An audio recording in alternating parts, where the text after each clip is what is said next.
លើស្ករទឹកនោមផ្អែមអាចញ៉ាំកន្ទួតព្រៃត្រាំទឹកឃ្មុំដែលមានរយៈកាល6 ខែឡើងនេះបានអញ្ចឹងសម្រាប់បងប្អូនដែលគាត់បានដឹងហើយអំពីអត្ថប្រយោជន៍រួមចាជាមួយនឹងប្រភេទរូបមន្តកំពូលឱសថបុរាណខ្មែរហើយនឹងផ្លែឈើព្រៃធម្មជាតិដែលមានវីតាមីន C ខ្ពស់ច្រើនជាងគេបំផុតនោះគឺផ្លែកន្ទួតព្រៃអ្វីដែលកាន់តែពិសេសគឺយើងត្រាំជាមួយនឹងប្រភេទទឹកឃ្មុំឆៅគឺទឹកឃ្មុំសុទ្ធល្អជាមួយនឹងកន្ទួតព្រៃខេត្តមណ្ឌលគិរីដែលជាកន្ទួតព្រៃធម្មជាតិមានវីតាមីននិងប្រូតេអ៊ីនខ្ពស់មកពី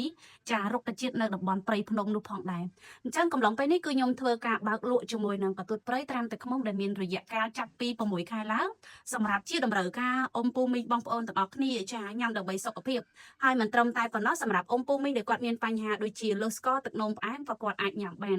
មូលហេតុដែលខ្ញុំថាអ្នកលើសស្ករទឹកនោមផ្អែមអាចញ៉ាំបានដោយសាររូបមន្តនេះគឺខ្ញុំធ្វើទៅតាមរូបមន្តសម្រិតសម្រាំងប្រើបរិមាណទឹកឃ្មុំតិចរយៈកាលត្រាំយូរដូចបងប្អូនឃើញអញ្ចឹងណាអញ្ចឹងសម្រាប់បងប្អូនដែលគាត់ចង់បានអាចដាក់ការកំងបានចាកន្ល5លីត្រតម្លៃសមរម្យបងប្អូនទិញនៅឱកាសនេះគឺខ្ញុំថែមជូនកាម៉ាមួយហ្វ្រីសេវាដឹកជញ្ជូននិងធានាការបែកបាក់ជូនហើយបើសិនជាអវ៉ាន់ទៅដល់មានបញ្ហាឬមួយក៏ទទួលទានចាមិនបានប្រសិទ្ធភាពគឺនាងខ្ញុំជូនលុយវិញហើយសម្រាប់អត្ថប្រយោជន៍គឺវាមានច្រើនខ្លាំងមែនទែនអ្នកដែលមានបញ្ហាលើស្ករទឹកនោមផ្អែមបញ្ហារលាកដំបៅកាពះពោះវៀនបញ្ហាតម្រងនោមពិបាកកេងបញ្ហាឈឺសន្លាក់បញ្ហាសុខភាពផ្សេងៗគឺអាចញ៉ាំបានទាំងអស់ចាបើសរុបរួមទៅគឺចាញ៉ាំដើម្បីការពារហើយនឹងព្យាបាលជំងឺគ្រប់មុខអញ្ចឹងចង់ដឹងលម្អិតអាចធ្វើការ comment ឬមួយក៏ឆាតចូល page បានអរគុណច្រើន